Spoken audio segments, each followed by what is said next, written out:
Hello, readers! We have been learning some different strategies that we can use when we're reading and we're stuck on a word. Today, we're going to shift gears and we're going to start a new reading unit.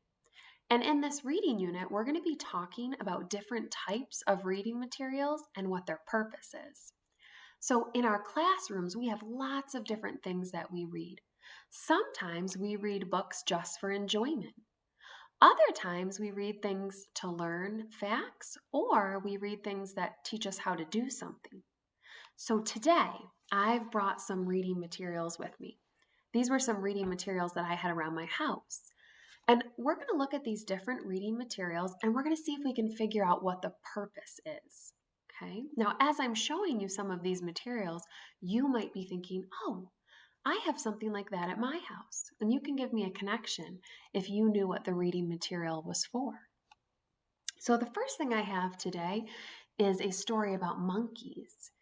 And the purpose of this story is to teach me some different facts about monkeys.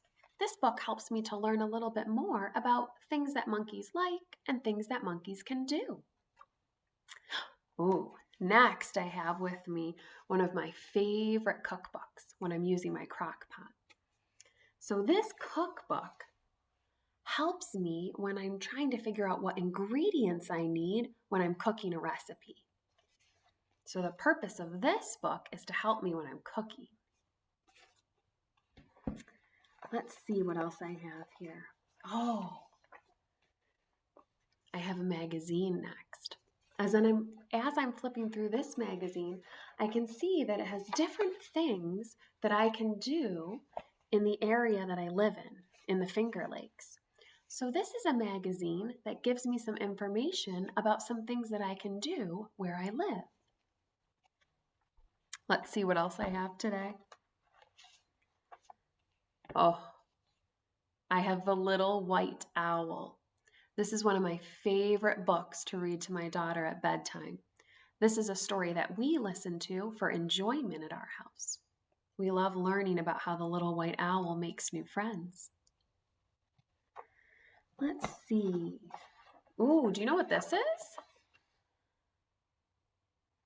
This is a menu. The purpose of this reading material is to help me decide what I want to order when I'm getting food from Auto Tomatoes. You might be giving me a connection if you have a menu around your house that you use when you're ordering food. Oh, I have something else in my pile here. Do you know what that is in the picture? That's a treadmill. And this is a special manual that when we ordered a treadmill and we put it together, we used this manual. It gave us all of the directions of how we had to put all of the parts together. So you might be thinking about something that you have around your house that gives you some steps when you're building something. I know that my daughter loves to play with Legos, and when we get Legos, we always have instructions that give us steps about what part we have to put onto the Lego piece next. So you might be thinking about something at your house that gives you steps, that teaches you how to do something. So boys and girls, I want you to take a minute and think about some things that you have around your house, some different reading materials that you've seen, and think about what the purpose is. How do those reading materials help you? Or are those reading materials something that you like to read for enjoyment? And as you're at home and you come across different reading materials, you can be thinking about, what is the purpose of this reading material? How does it help me? Or is it something I enjoy? So we're going to dive a little bit deeper into two of the different types of reading materials that were in my pile. And we're going to talk a little bit more about two different types of books. We're going to talk about fiction books and nonfiction books. And we're going to spend some time looking at two of my books and then seeing if we can figure out how we can tell the difference between these types of books. So I'm going to show you two books that I have, and we're just going to spend a couple seconds looking through some of the pages. And I'm sure that many of you already know lots of things about fiction and nonfiction books. So as we're looking through these books, you can be thinking about, Is that a fiction story or is that a nonfiction story? And how do you know? So the first story I have with me is this story called Dogs. Take a minute, look at the cover, look at the title, Dogs. And now let's flip through and look at some of the pages.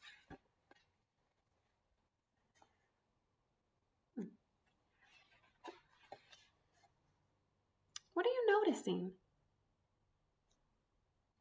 Can you tell me out loud? What do you see? Some of you might have been sharing that you noticed some real photographs. I bet some of you were noticing that there's a little bubble here, which has some facts about each of the dogs that we're seeing in the photographs.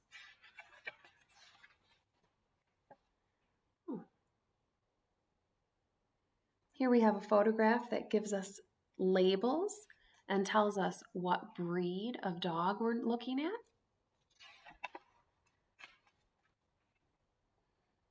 And we have a picture glossary at the end of this book. The second story I brought with me today is If You Give a Pig a Party. So already you're probably thinking about some things that you notice that are different from the story Dogs that we just looked at. Look at that cover. How are the covers different? This one has a photograph of a little girl and a dog, and this one has a picture that an illustrator has drawn.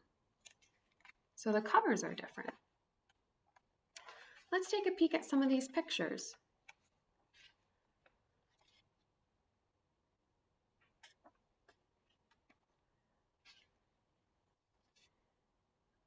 Oh, here I notice this pig is talking on the phone. Is that something we would see in real life? A pig chatting on the phone? So it looks like this is a story that the author has made up.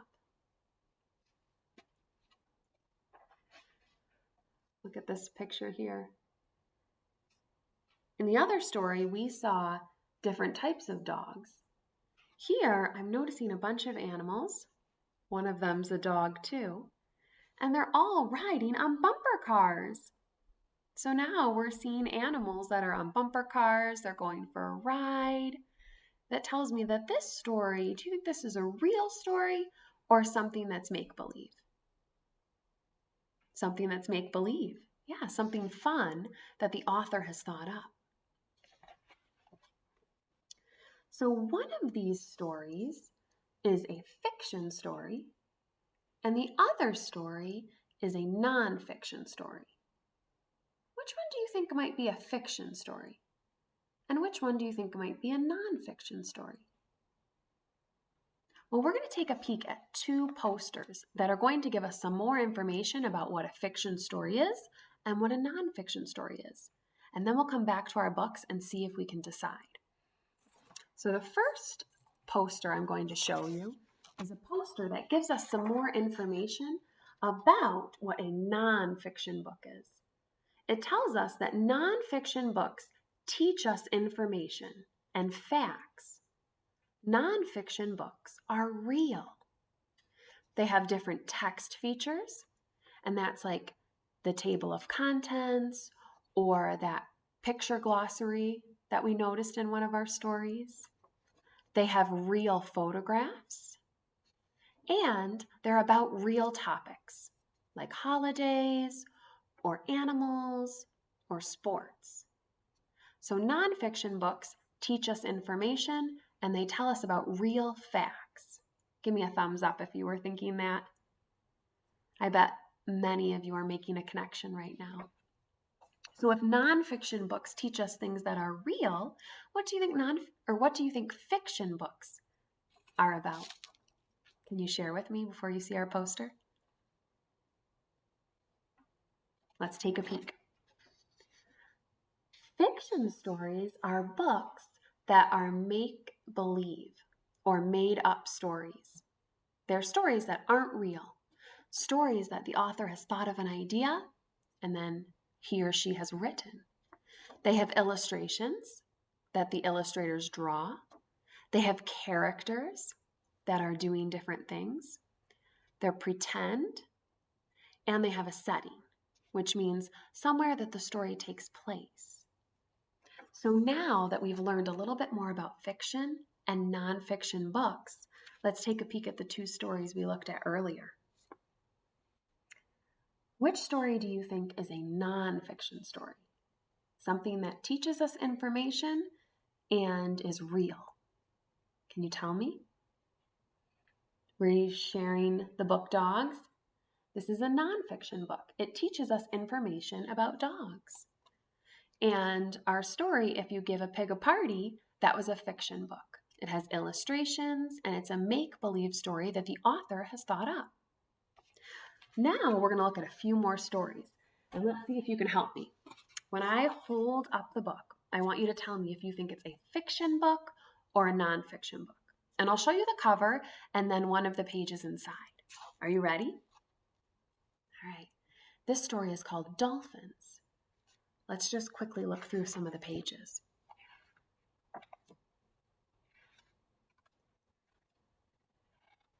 What are you thinking? Nonfiction or fiction? You got it. This is a nonfiction story. It teaches us information about dolphins. Let's take a peek at another one. Penguin on Vacation. Let's flip through some of these pictures. What are you noticing? Do you see illustrations or photographs? Do you think this story is real or a make-believe story? So Penguin on Vacation is a fiction book. All right, let's look at one more together. What do you think about this story? It's called Snow. Let's flip through some of these pages. I'm noticing a table of contents. Do you see photographs or illustrations here? Photographs, some labels. So what do you think about our book, Snow? Snow, it's teaching us different information about snow. It is a nonfiction book. So readers, today what I'd like you to do is go to a spot in your house where you enjoy reading. Maybe that's a cozy spot in your house where you bring your reading bag and you sit and read. Maybe it's in your bedroom if you have a special basket of books or a bookshelf where you enjoy reading. And I want you to take some of your books off the bookshelf or out of your book bag to do a special sort. I want you to look carefully at each book and ask yourself, is this a nonfiction book or is this a fiction book? And I want you to make two piles, a pile of all your nonfiction stories that you have and a pile of all of your fiction stories. So today, find a place where you can do that sort. I hope you enjoy discovering what books you have at home that fit into these two categories we learned about today. Have a wonderful day.